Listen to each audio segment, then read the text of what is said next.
1996년에 독일 개신교 찬송가가 새롭게 업데이트 편찬이 되면서 찬송가 뒤에 기도문이 하나 수록이 됐다고 합니다.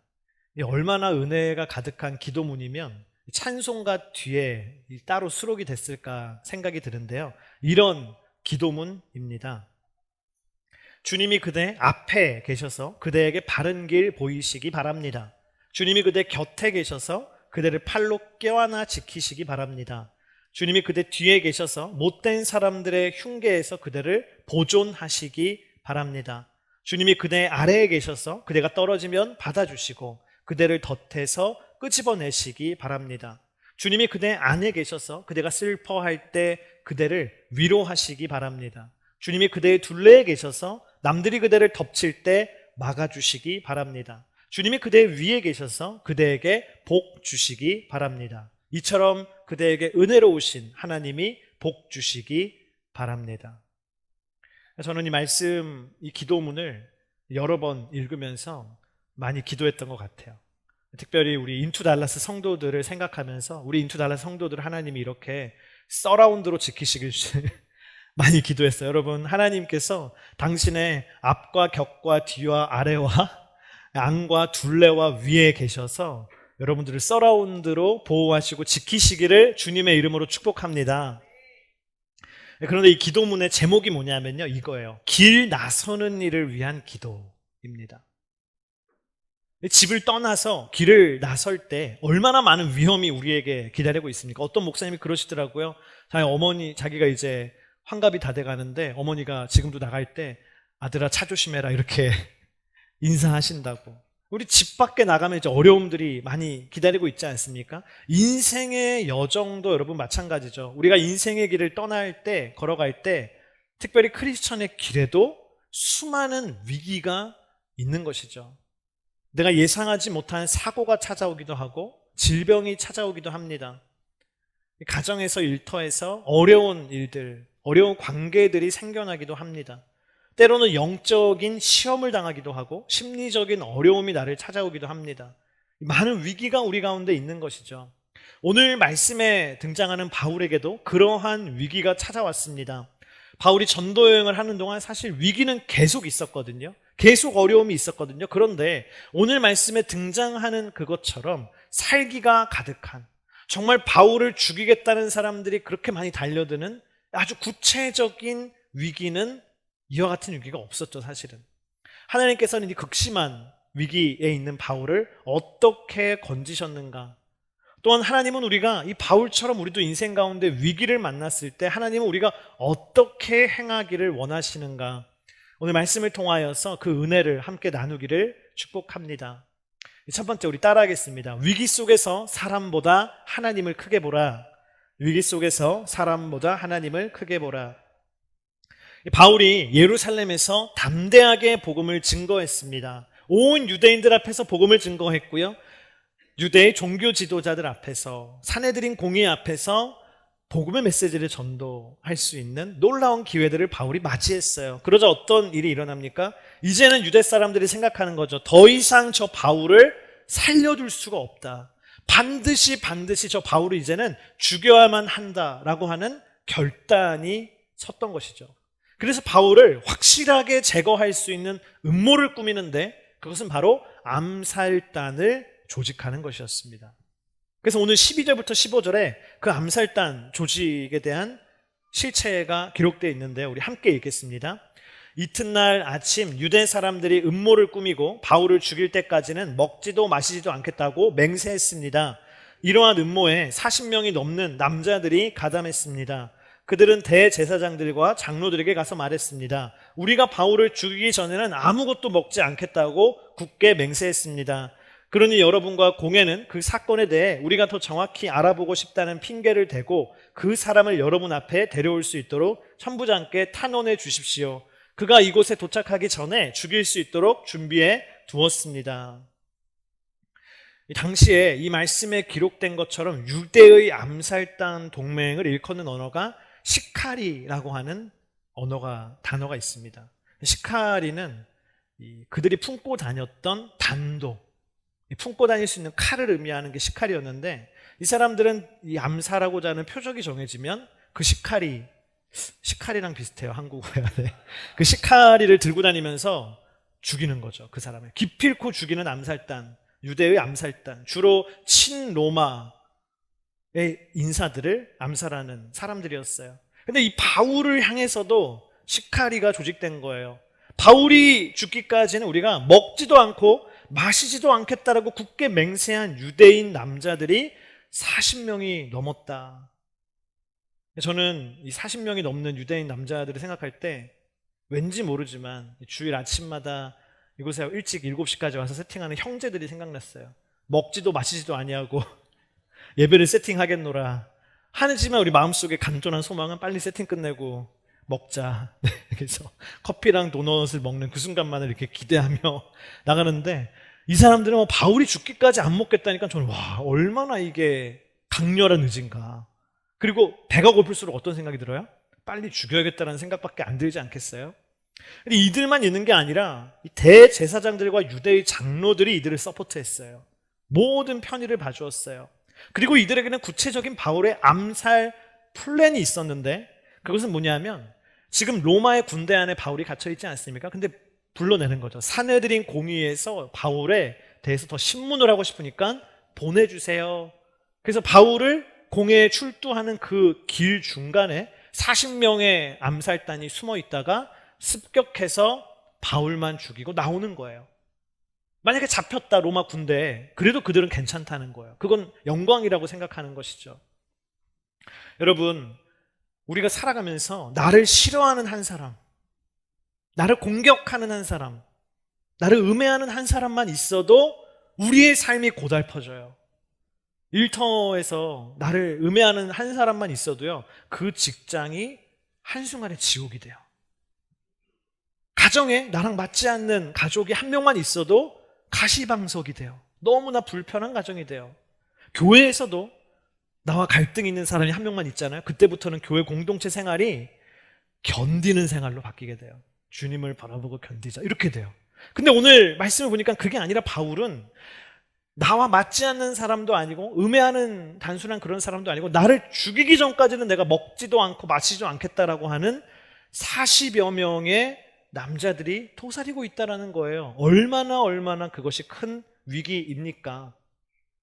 그런데 하나님께서 이 위기 속에 바울을 지키시기 위해 한 사람을 사용하시는데, 그는 바로 바울의 조카입니다.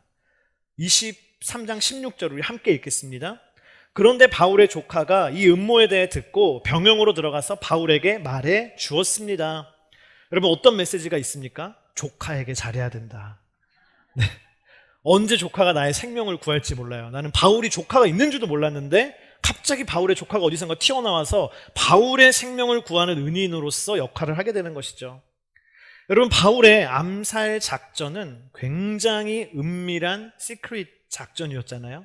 로마의 군대가 절대로 알면 안 되는 작전이었어요. 그런데 어떻게 이 바울의 조카가 그 소식을 듣게 됐는지, 어디선가 듣고 그냥 가만히 있던 게 아니라 로마의 군대에 찾아갔고 바울을 그 안에서 만났고 바울에게 그 사실을 전달하게 되었습니다. 만약에 저는 생각해 봤어요. 내가 바울이어서 그 조카로부터 나를 죽이려고 하는 40명의 남자들이 칼을 품고 다닌다, 지금 나만 노려보고 있다라는 그 소식을 들으면 나는 어떤 마음일까? 저는 갑자기 영화 한 편이 떠올랐어요. 여러분 아실지 모르겠어요. 존 윅이라는 영화인데 거기 키아누 리브스가 나오거든요. 근데 키아누 리브스가 한순간에 모든 프로 킬러들의 표적이 돼요. 가는 곳마다 킬러들이 나와서 막 죽이려고 하는데, 영화는 영화잖아요. 막 총알을 맞아도 신기해요. 양복이 방탄 양복이에요. 거기 나오면 막 툭툭해서 막 총알 맞아도 막 괜찮고, 뭐 총만 들어도 다 쓰러지고 사람들이 아직까지 살아있어요. 키아누 리브스가 존윅에서. 이거 바울 얘기 아닙니까? 나를 암살하려는 암살단 40명이 바울을 둘러싸고 있는 거예요.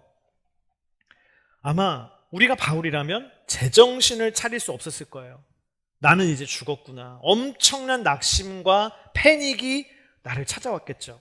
그런데 정작 이 이야기를 들은 당사자인 바울은 의외의 반응을 보이는 것을 알 수 있는데 17절에 이렇게 기록되어 있어요.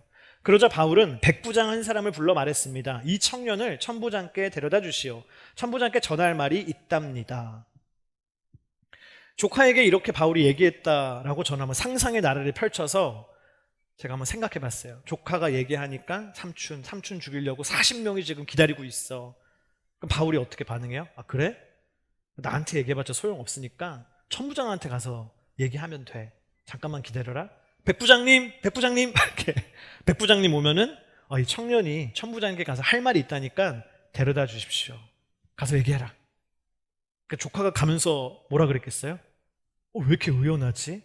삼촌 왜 이렇게 초연하지? 이렇게 반응을 보이면서 갔던 것이죠.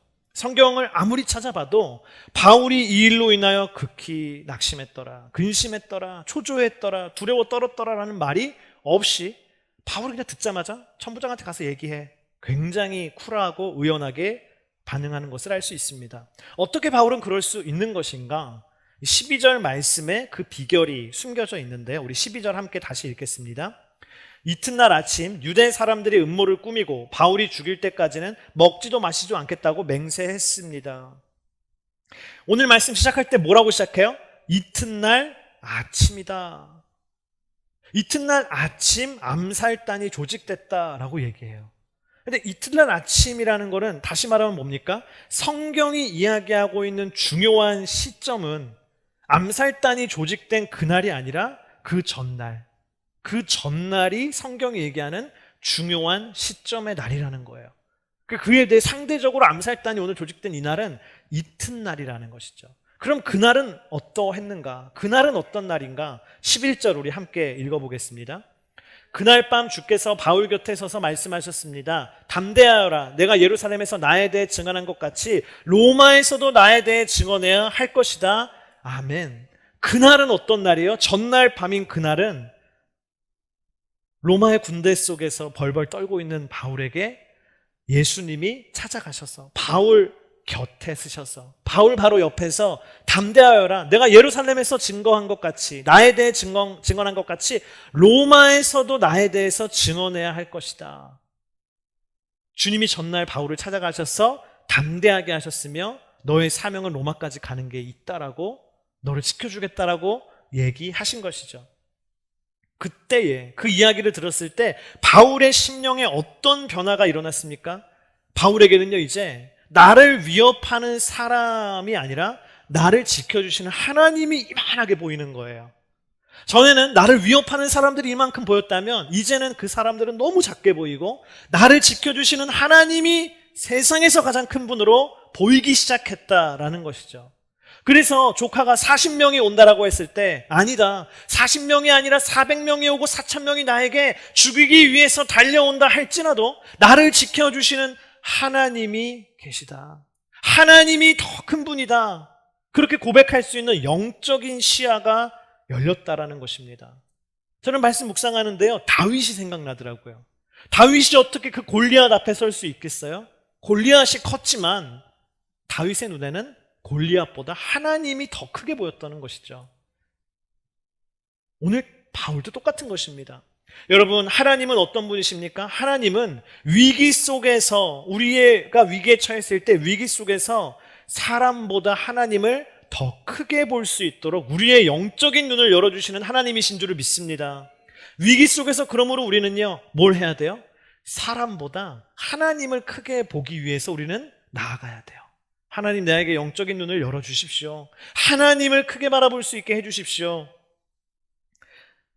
구약에도 열왕기하 6장에 보면 위기 속에서 하나님을 크게 본 사람이 등장하는데 그는 바로 선지자 엘리사입니다. 엘리사가 이스라엘에 있었기 때문에 너무나 힘들었던 존재가 아람이라는 제국이었어요. 아람이 이스라엘을 공격하면 엘리사가 하나님의 음성을 듣고 작전을 지시해줘서 모든 전쟁에서 이스라엘 군대가 요리조리 잘 빠져나가고 승리하는 것이죠. 그래서 아람이 안 되겠다. 이 아람의 제국을 이렇게 농락하다니 엘리사를 먼저 잡자. 그래서요 엘리사 선지자 한 사람을 잡기 위해서 아람 제국이 말과 전차로 그때 당시 최고의 무기로 중무장한 군대를 파견해요. 한 사람을 잡기 위해서.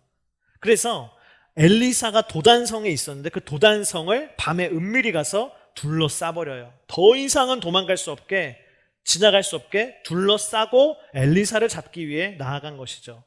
아침에 일어나서 엘리사의 제자가 눈을 떠보니까 성 주위에 아람의 군대가 포위를 하고 있는 거예요. 난리가 났어요. 아람의 군대가 우리를 포위했습니다. 우리는 이제 도가내든 줍니다.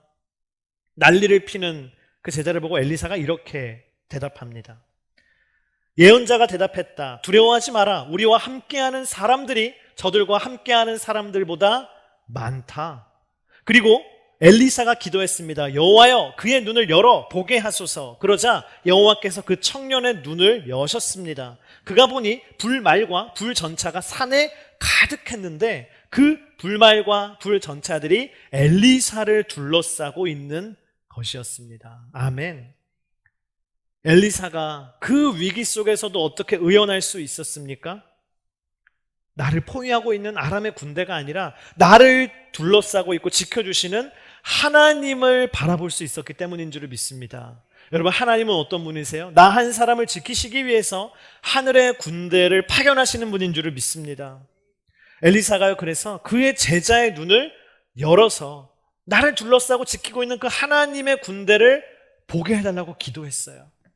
마찬가지로 여러분, 오늘 성령님께서 오늘 저와 여러분의 눈을 여셔서 사람을 내가 크게 보는 것이 아니라 나를 둘러싸고 있는 하나님의 군대를 보게 되기를 주님의 이름으로 축복합니다. 문제보다 크신, 사람보다 크신 하나님을 보시기를 축복합니다. 여기 또 한 명의 엘리사를 소개합니다. 달라스가 낳은 워십리더. 네, 엘리사 스미스라고 하는 분이에요. 이분이 이제 여기 어퍼룸 달라스에서 찬양하시는 자매님인데, 이 엘리사 스미스가 만든 대표적인 찬양이 Surrounded라고 하는 찬양입니다. Find My Battles라고 하는 제목으로도 사람들에게 많이 알려진 찬양입니다. 듣고 싶은 분은 인투 플레이리스트 주보에 있는 링크를 들어가시면 네 번째 있나요? 다섯 번째 있나요? 하여튼 네 번째인 것 같아요. 들으실 수 있는 곡인데요. 이 찬양에 가장 많이 반복되는 가사, 거의 이제 브릿지 수준의 그 맥락에 있는 가사가 있는데 두 문장이죠. 하나는 This is how I find my better. This is how I find my better. This is how I find my better. This is how I find my better. This is how. 네. 약간 성대모사 하려고 했어요. This is how 이렇게 하거든요, 이분이. 이게 뭐냐면 이것이 나의 싸우는 방법입니다. 방식입니다. 이것이 내가 이 땅에서 믿음을 가지고 살아가면서 영적인 전쟁을 치르는 내 방법입니다. 근데 그 중에 그 다음 나오는 가사가 뭐냐면 이거예요. It may look like I'm surrounded, but I'm surrounded by you. 내가 사방으로 둘러싸여 있는 것처럼 보이지만, 내가 적으로부터 사방으로 내가 둘러싸인 것처럼 보이지만 but I'm surrounded by you예요. 그러나 나는 진짜로는 나는 하나님이 나를 둘러싸고 계시죠. 다른 말로 표현하면 뭐예요? 하나님이 나를 둘러싼다는 건 하나님이 나를 품에 안고 계시죠. 할렐루야. It may look like I'm surrounded, but I'm surrounded by you. It may look like I'm surrounded, but I'm surrounded by you. 아멘. It may look like I'm surrounded, but I'm surrounded by you. It may look like I'm surrounded, but I'm surrounded by you. 이게 누구의 고백이에요? 엘리사의 고백이에요. 제가 궁금해서 찾아봤더니, 엘리사 스미스의 인터뷰를 찾아봤더니 이 찬양을 만들 때 묵상했던 말씀 중에 하나가 정말 엘리사의 말씀이라고 하더라고요. 근데 바울도 동일한 거 아닙니까? 바울도 나를 둘러싸고 있는 40여 명의 자객이 있지만 바울의 눈에는 그게 안 보이고요. 뭘 보여요? 나는 자객에게 둘러싸인 게 아니라 나는 하나님께 둘러싸여 있어. 하나님의 군대에게 둘러싸여 있어. 하나님이 영적인 눈을 여시면 그것이 보이는 줄을 믿습니다. 여러분, 오늘 이것이 우리의 고백이 되기를 원합니다. 내 힘으로 해결하기 어려운 문제를 만날 때 선포하기를 축복해요. 뭐라고 선포해요? I'm surrounded by you. 나는 하나님께 둘러싸여 있습니다. 이 문제, 이 해결하지 못할 문제, 이 어려운 문제, 나를 잠 못 자게 하는 문제에 내가 둘러싸여 있는 것이 아니라 나는 하나님께 둘러싸여 있습니다. 그게 뭐냐면요, 영적인 실체죠. 정말 영적인 현실이죠. 몸이 아플 때 선포하기를 축복해요. I'm surrounded by you. 외로움이 찾아올 때, 시험이 찾아올 때도 여러분, 사람이 커 보여요. 신기하죠? 사람이 내 주변에 없고 내가 너무 외롭잖아요. 그러면 의외로 반대로 사람이 작아 보이는 게 아니라 사람이 엄청 커 보여요. 그러면서 이만큼이 나에게는 없구나. 이 존재가 없구나. 이 사람이 없구나. 너무 외로움에 시달리는 거죠. 또 반대로 시험에 들었다. 누군가 때문에 내가 너무 마음이 힘들다. 그러면요, 그때 사람이 커 보여요. 이 사람이 나를 이렇게 힘들게 하는구나. 이 사람의 존재가요, 너무 커 보이면서 내가 너무 힘든 거죠. 근데 주님은 그때 뭘 원하세요? 사람이 커 보이는 게 아니라 하나님이 커 보이기를 원하시는 거예요. I'm surrounded by you. 나는 하나님이 커 보입니다. 그렇게 선포하면 내게 외로움을 줬던 이 부재, 이 사람의 존재가요, 작아지고요. 내게 시험을 주었던 이 사람의 어려움이 작아 보이고요. 하나님이 커 보이는 줄을 믿습니다. 또 언제 사람이 커 보이는지 아세요? 사람을 너무 의지하고 싶을 때. 사람이 엄청 커 보이더라고요. 저는 전도사 시절에 늘 걱정이 뭐냐면, 신학대학원을 다니는데 내가 이 공부를 무사히 마칠 수 있을까?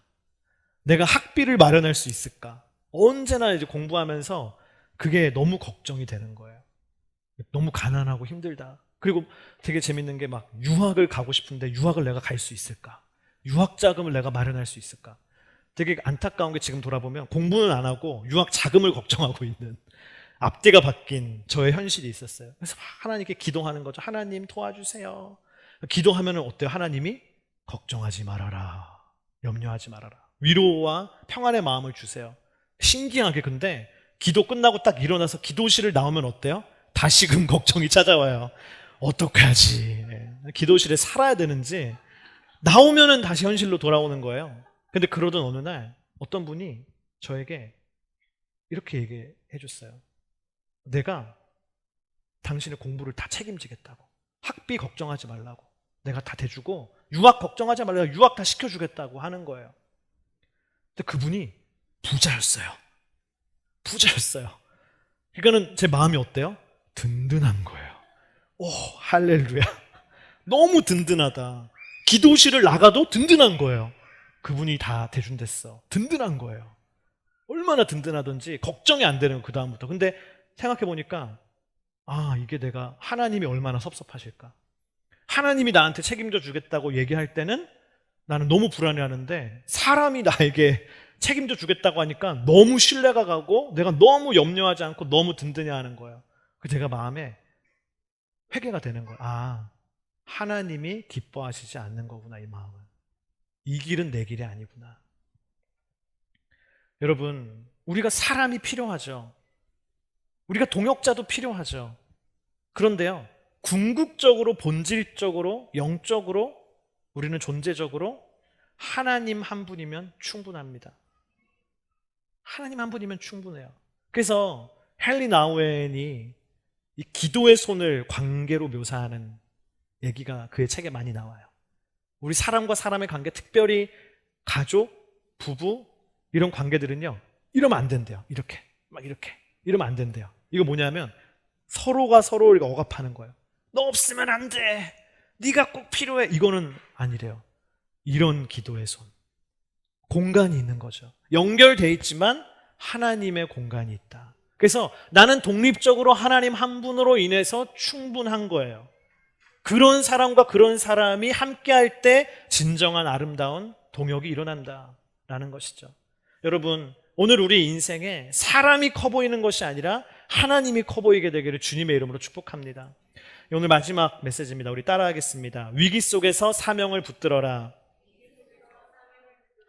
바울의 조카에게 암살단의 음모를 천부장이 듣고는 다음과 같이 대처해요. 제가 읽어보겠습니다.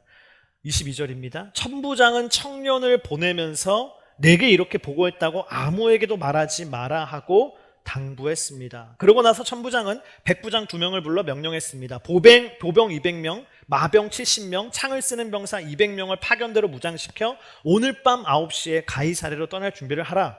또 바울을 벨리스 총독에게 안전하게 호송할 수 있도록 그를 태울 짐승도 마련하라. 천부장은요, 바울의 조카에게 뭐라 그래요?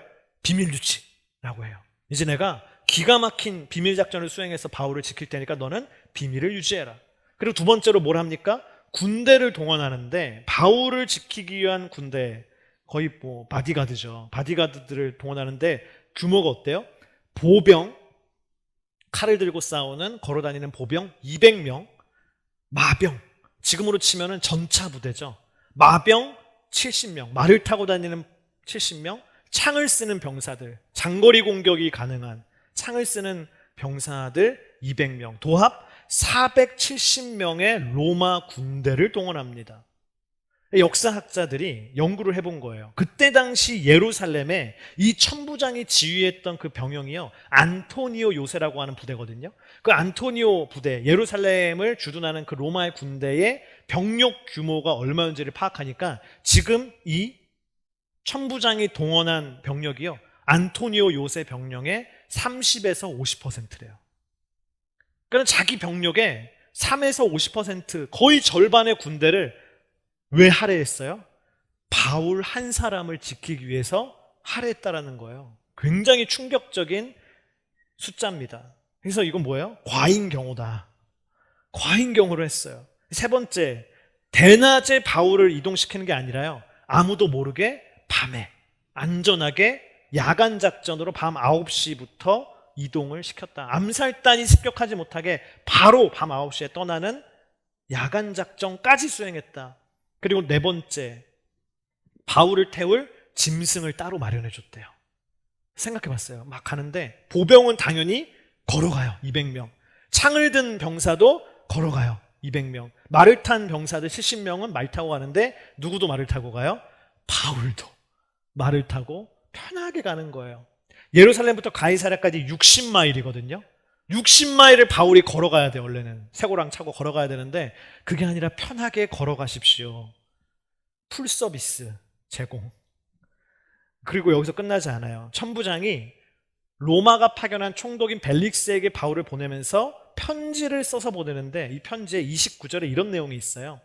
그런데 알고 보니 그 고소는 그들의 율법에 관한 문제였지 사형이나 징역에 해당되는 죄목은 없었습니다. 천부장이 뭘 써서 보내요? 내가 철저하게 수사를 해보니까 바울은 죄가 없어요. 바울은 무죄합니다 라고 편지를 써서 같이 보내줘요. 저는 이것을 이렇게 표현하고 싶어요. 무료 법률 서비스. 바울 한 사람이 가는데 모든 것을 동원해서 그를 지키고 보호하고 변호해주는 거죠. 갑자기 천부장이 말이에요. 왜 그런 말 요즘에 쓰잖아요. 온 우주의 기운이 돕고 있다. 이런 거 쓰거든요. 스포츠팀도 막 어디 토너먼트 올라가야 되는데 내가 못해도 다른 팀들이 더 못하고 막 이럴 때 이 팀을 온 우주의 기운이 돕고 있다 이렇게 얘기하거든요. 저는 오늘 이 바울이 어떤 현실입니까? 하나님께서 온 우주의 기운을 동원해서 바울을 지켜주고 계시다. 할렐루야. 왜입니까? 왜 바울을 그렇게 하나님이 도와주고 지켜주고 계십니까? 바울이 지금 사명자의 길을 걸어가고 있기 때문이에요. 할렐루야. 사명자의 길을 걸어가고 있기 때문에. 바울이 걸어가고 있는 그 길은 개인의 길이 아니라, 개인의 인생이 아니라 이제는 이것은 하나님의 나라를 위한 사명자의 길이기 때문입니다. 나중에 보면 바울이 막 독사에게 물리거든요. 그래도 멀쩡해요. 왜 그래요? 백신을 맞았나요? 아니에요. 하나님의 사명자의 길을 걷고 있기 때문에 하나님이 지켜주시는 거예요. 아프리카 케냐의 한 선교사님의 간증을 들었어요. 그 선교사님이 집에서 250마일 떨어진 다른 지역에서 사역을 하고 차를 타고 이제 돌아오고 있었대요. 케냐에서. 근데 도로를 달리던 중간에 갑자기 차의 시동이 부르르 하면서 꺼져버리는 거예요. 멈춰버린 거예요. 아무리 시동을 걸어도 다시 걸리지 않고 본닛을 열고 아무리 고장난 데를 찾으려고 해도 찾을 수가 없는 거예요. 해가 지고 있어요. 이제는 치안이 두려웠어요. 강도가 오면 어떡하나.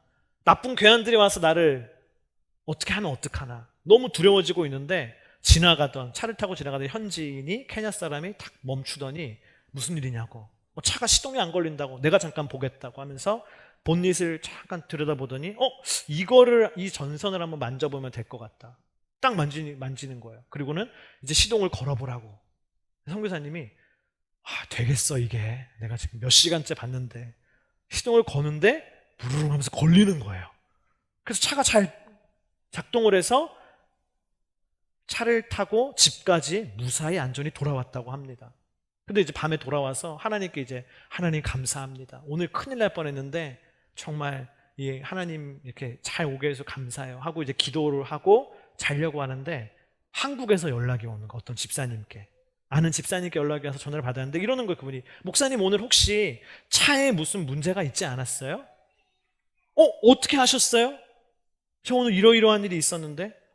제가요 오늘 새벽에 기도를 하는데 하나님이 선교사님을 위한 기도를 시키셔가지고 제가 열심히 기도하는데 하나님이요 자동차에 대한 기도를 시키시는 것 같았어요. 그래서 제가 기도할 때, 하나님 만약에 선교사님의 자동차가 고장 나거든 천사를 보내주셔서 고쳐주세요, 그렇게 기도를 제가 했다는 거예요. 그분이. 그러니까 선교사님이 깜짝 놀라면서, 정말 말씀대로 현지인이 지나가다가 와가지고 고장난 제 차를 일순간에 고치고 갔어요. 그런데 천사는 아닌 것 같아요. 왜요? 제가 끝나고 고맙다고 이불을 줬는데 이불을 받아갔어요. 그래서 여러분, 천사가 이불을 헌금으로 받은 것은 아닐까요? 여러분, 하나님은요 사명의 길을 걸어가는 사람을 특별히 도우시고 특별히 지키십니다. 그래서 우리가 살아가다가요, 그런 경우 여러분 없으세요? 갑자기 내가 생각도 안 했는데 그 사람을 도와야 돼, 그런 생각이 나한테 찾아오는 거예요. 그 사람을 내가 이걸 해줘야 돼 생각이 찾아오는 거예요. 그게 뭐예요? 하나님이 시키는 거죠. 하나님 시키는 거죠. 왜요? 그 사람이 사명자의 길을 걷고 있기 때문에 네가 도와라는 것이죠. 여러분, 우리는 그러므로 위기 속에서도 사명을 붙들어야 되는 줄을 믿습니다. 위기 속에서 내가 사명을 붙들 때 결국은 그 사명이 나를 지켜주기 때문입니다. 위기 속에서 우리는요 사실 하나님의 사명을 붙들기가 쉽지는 않아요. 위기 속에서 사람은 뭘 선택하는지 아세요? 내가 위기 속에 있기 때문에 나에게 유리한 걸 선택해요. 링컨 대통령의 유명한 일화가 있지 않습니까? 링컨 대통령이 남북 전쟁을 할 때, 저는 어릴 때 남북전쟁 책에서 나오면 이거 한국 남북전쟁인데 미국 남북전쟁 아니, 저는 구분이 안 되는데 미국도 남북전쟁을 했잖아요. 미국 남부와 북부가 싸울 때 링컨이 전쟁을 치르고 있었죠. 그때 링컨의 참모가 이렇게 얘기했다는 거죠. 각하, 저는 언제나 하나님께서 우리 편이기를 날마다 제가 기도하고 있어요. 하나님이 우리 편이 되주셔서 우리와 함께 싸워주셔서 승리를 주시기를 이 전쟁 가운데 제가 기도하고 있습니다, 딱 자랑스럽게 얘기했어요. 그러자 링컨이 뭐라고 했냐면, 나는 그렇게 기도 안 하네. 나는 내가 언제나 하나님의 편에 설 수 있도록, 우리가 하나님의 편에 서도록 나는 기도한다네. 근데 진짜 그때 어땠어요? 남과 북이 싸울 때 다 뭐 때문에 싸워요? 노예 제도 때문에 결국은 싸운 거잖아요. 노예 해방이냐 아니냐. 근데 이쪽 남부는 목화 산업이 발달해서요 노동력이 중요하니까 남부의 크리스찬들은 다 뭐라고 했는지 아세요? 성경을 보니까 노예 제도를 하나님이 인정하셨어. 노예 제도는 유지돼야 돼. 노예 해방 안 돼. 전쟁하자. 하나님은 우리 편이다. 북부는 그 노동력이 필요 없는 산업의 발달의 지역이었거든요. 그러니까 산업 발달이니까, 야, 성경에 어디 노예 제도를 지원했어? 하나님이. 노예 제도는 아니야. 그래서 다 자신들의 상황에 맞게 성경을 해석하고 상황에 맞게 하나님 우리 편이라고 얘기하는 거예요. 막 기도하면서. 근데 링컨은 뭐예요? 하나님의 내가 편에 서겠다. 내 편 하나님 되달라고 얘기하는 게 아니라 하나님의 편에 서게 해달라고 언제나 그 사명의 길을 걸어갔던 것이죠. 여러분, 하나님은 사명자를 도우시는 줄을 믿습니다. 그럼 우리는 언제나 그 사명의 길을 선택해야 되는 줄을 믿습니다. 이 이야기를 함께 나누고 오늘 말씀 마치기를 원합니다. 기독교 영성가인 필립 얀시의 책, 하나님 당신께 실망했습니다, Disappointment with God이라고 하는 유명한 책이 있습니다. 이 책에서 필립 얀시는요 하나님께 실망한 사람들을 찾아다니면서 인터뷰를 하기 시작해요. 본인도 놀랐대요. 하나님께 실망한 사람들이 이렇게 많구나. 근데 그 중에 어떤 사람의 이야기가 이 책에 나오냐면 24살의 한 자매 간호사의 이야기가 나와요. 이 자매님은 어린 시절부터 하나님을 잘 믿었어요. 그리고 간호대에 들어가서 널싱을 공부하면서도 하나님을 신실하게 잘 믿고 하나님에 대해 의심하지 않는 그런 믿음을 가진 자매였습니다.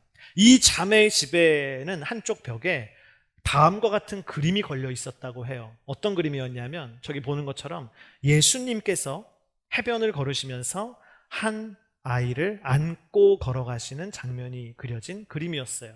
그리고 그 그림 한쪽에는 유명한 이야기죠. 풋프린트, 발자국이라고 하는 짤막한 글이 적혀 있었다고 합니다. 그 글의 내용은 이런 내용이었어요.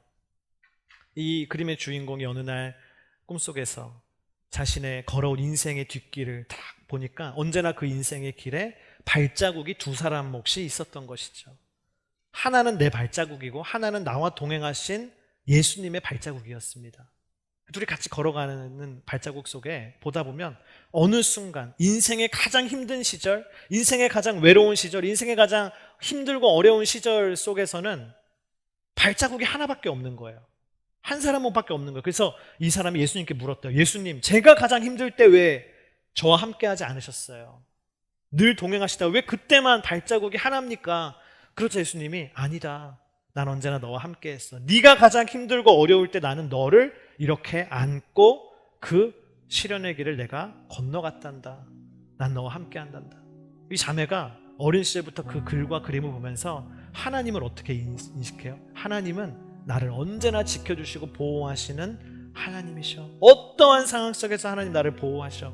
근데 이 자매가 간호대를 졸업하고 근무하게 된 곳이요, 암병동이었어요. 날마다 자기가 돌보는 그 환자들을 보면서 이 환자들이요, 암 환자들이 살기 위해서 그렇게 간절하게 하나님께 기도하는 걸 보는 거예요. 하나님 살려주세요. 하나님 저 질병에서 건져주세요. 근데 그 환자들의 상당수는 그 기도의 응답을 받지 못하고 저 세상으로 가버리는 것들을 이 자매가 너무너무 자주 보는 거예요. 그러니까 마음의 짐이 되는 거예요. 너무 힘들고 어려운 거예요. 어느 날은 집에 와서 딱 앉아있는데 저 그림이 보이는 거죠. 하면서 이제는 하나님, 저 그림 아닌 것 같아요. 하나님이 지켜주신다는데 왜 그 사람들을 지켜주지 않으셨나요? 왜 그들의 기도는 하나님이 들어주지 않으셨어요? 저는 지켜주시는 저 하나님을 인정하기가 어렵습니다. 날 보호하시는 것 같지 않습니다. 근데 우리도 그런 질문이 있지 않아요? 하나님이 보호하시고 지켜주신다고, 위기 속에서 건져주신다고 했는데 하나님이 꼭 그렇게 하시는 것 같지는 않다라고 하는 질문이 오늘 우리의 인생에도 흔적이 있어요. 그래서 생각해보면 초대교회 성도들도 사실은 동일한 현실 속에 있었습니다. 예수님의 제자들 사도 요한 빼고는 모두 다 복음을 전하다 순교했어요. 오늘 말씀에 등장하는 바울, 오늘 하나님은 470명 보내서 지켜주셨지만 나중에 바울은 어떻게 됩니까? 로마 제국에 의해서 목이 잘려나가 죽는 순교를 당합니다.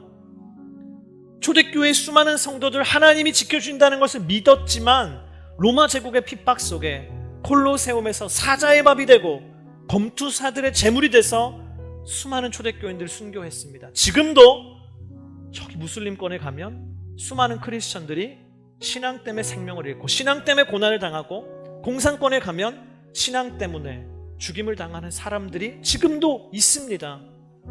그러나 그들이 위기 속에서도 붙들고 있는 하나님이 주신 참된 보호의 약속이 있어요. 그게 뭡니까?